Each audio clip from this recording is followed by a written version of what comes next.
Hello everyone, কথা ধারাবাহিকের আজকের পর্বে দেখবেন সবাই খুব চেষ্টা করে এভির যাতে ঘুম না ভাঙে, কিন্তু কীর্তন শুনে শেষ অবধি এভির ঘুম ভেঙেই যায়। তারপর তাকে ঠাকুরের সামনে নিয়ে আসা হলে সে বেজায় রেগে যায়, বলে জানি এই সব কিছু গোবর দেবীর প্ল্যান, তাই না?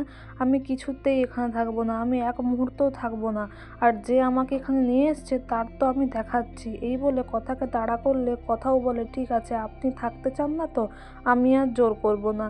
এদিকে মেজমা বলে, কি করে সামলাবে এবার তোমার বরের রাগ?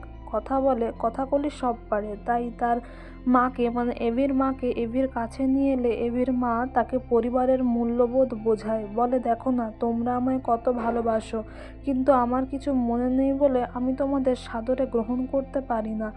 অনেক বোঝানোর পর এভি রাজি হয়ে যায় থাকতে। তারপর কথা বলে, কল্পতরুর দিন কিছু চাইবেন না?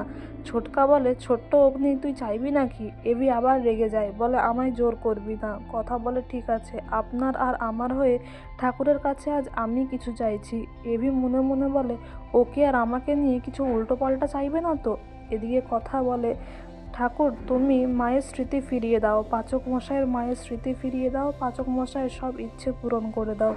এটা শুনে এভিও একটু খুশি হয় মনে মনে, আর কীর্তন হয়। তারপরে পরের দিন সকালে এভির ঘুম ভাঙে। কথা চা নিয়ে এলে এভি বলে, সকাল সকাল এত ভালোবাসা?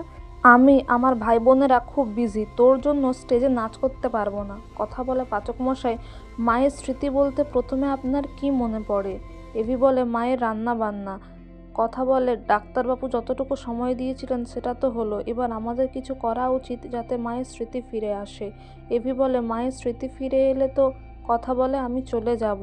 এভি বলে, আমি কিন্তু তোকে যেতে বলিনি। কথা বলে, আপনি যে ধরনের মানুষ আপনি কখনোই চলে যেতে বলতেই পারেন না, কিন্তু বন্ধুর পরিচয়ে তো এ বাড়িতে থাকা যায় না। ম্যান্ডি স্যান্ডিদা তারাও তো বন্ধু, তারা তো এখানে থাকে না।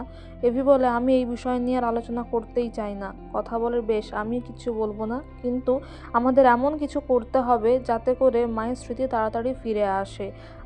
আগামী পর্বে দেখবেন কথা বলে, বিয়ের পর থেকেই আপনার আমার সম্পর্ক কিন্তু প্রশ্নের মুখে রয়েছে। তাছাড়া ছেড়ে দিন এসব কথা, আমাদের এমন কিছু করতে হবে যাতে মায়ের তাড়াতাড়ি স্মৃতি ফিরে আসে। আর কথা কোথায় ওষুধ রাখে আর তার মাকে খাওয়ায় সেটাও চিত্রা দেখে নেয়, বলে এবার তো যা করার আমি করে নেব। তো বন্ধুরা, এই ছিল আজকের update. Thank you for watching the video. Thank you.